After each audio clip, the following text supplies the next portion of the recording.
Brigitte Fanny. Et dire Bonjour, qu'on Laurent. manque d'eau sur la planète et un peu partout sur notre planète Terre et qu'on s'interroge aujourd'hui pour savoir laquelle est la meilleure, l'eau du robinet ou celle de la bouteille.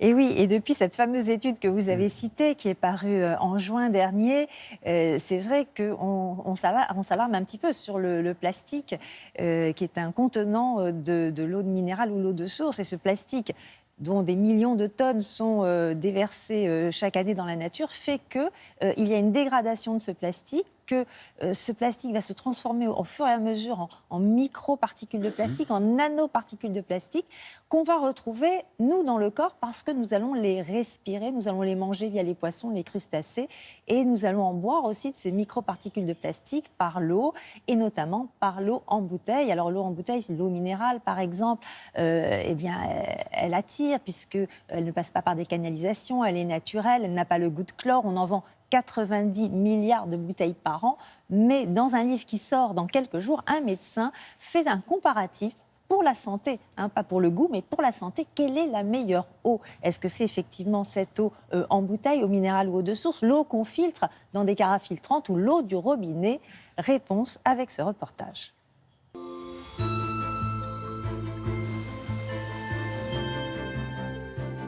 L'eau minérale et l'eau de source n'ont aucun avantage pour la santé. La différence entre ces deux eaux, c'est que l'eau de source n'a pas une composition stable en minéraux au cours du temps, alors que l'eau minérale, elle, par définition, a une composition stable en minéraux au cours du temps. Le principal problème qu'elles vont poser, c'est celui de leurs bouteilles en plastique, car ces bouteilles en plastique vont les contaminer. Et vous retrouverez des microfibres de plastique dans ces eaux. À titre d'exemple, si vous ne consommez que de l'eau minérale en bouteille ou de l'eau de source en bouteille, eh bien vous consommerez de l'ordre de 90 000 microfibres de plastique par an, comparé à 4 000 si vous consommez uniquement de l'eau du robinet. Et en termes de santé, ces microfibres, elles vont circuler dans le corps. On a montré qu'on les retrouvait dans les urines, dans le sang et même dans les selles.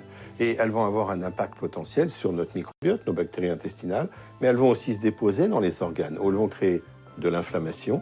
Et ça risque de provoquer des maladies auto-immunes, peut-être des cancers, ça n'a pas été montré. Et cette inflammation chronique, on le sait, c'est un facteur pour les artères de dépôt d'athérome qui va les abîmer et provoquer des maladies cardiovasculaires.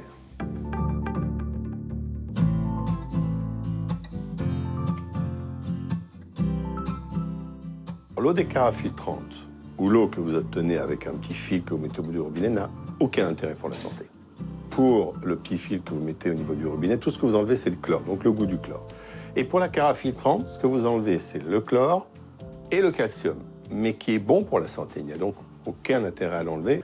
Et il faut vous en occuper très attentivement, c'est-à-dire nettoyer la carafe et le filtre, sinon ça devient très vite un nid à bactéries.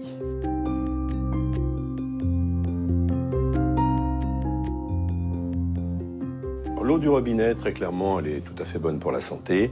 Il persiste dans cette eau, comme d'ailleurs dans toutes les eaux minérales de source ou autres, quelques contaminants, des nitrates, des pesticides, à des taux considérés comme acceptables eu égard aux normes qui ont été établies. La seule différence en fait qui va nous rester, c'est le chlore qui a été mis, on le rappellera quand même, pour qu'il n'y ait pas de bactéries dans cette eau. Et si vous voulez en enlever le goût, eh bien c'est très simple, vous prenez votre eau du robinet, vous la mettez 1 heure au frigo et elle n'aura plus le goût du chlore.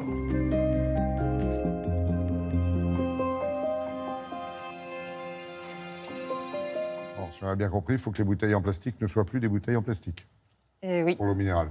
Ouais, Oui, alors on pourrait se dire, bon, alors on va boire de l'eau minérale, mais dans des bouteilles de verre, sauf que ce conditionnement coûte beaucoup plus cher, 5 fois plus cher au moins, donc ce serait hors de prix pour les ménages. On va chercher une solution. On va chercher une solution. Et pour l'eau du robinet, on est tous, à égalité en France, par exemple. Alors, pas complètement. Ah en 2018, 95% des Français ont eu une eau du robinet de bonne qualité et tout à fait conforme aux normes sanitaires. Mais 95%, ce n'est pas 100%. Donc il y a des régions où on a remarqué qu'il y avait peut-être notamment des doses de nitrate ou d'arsenic parfois qui étaient vraiment dans les limites supérieures. Donc des régions où l'eau est très contrôlée. Merci si vous voulez en savoir plus, je vous conseille ce livre qui sort dans quelques jours, Les pouvoirs extraordinaires du rein, du professeur Gilbert Deray aux éditions Fayard.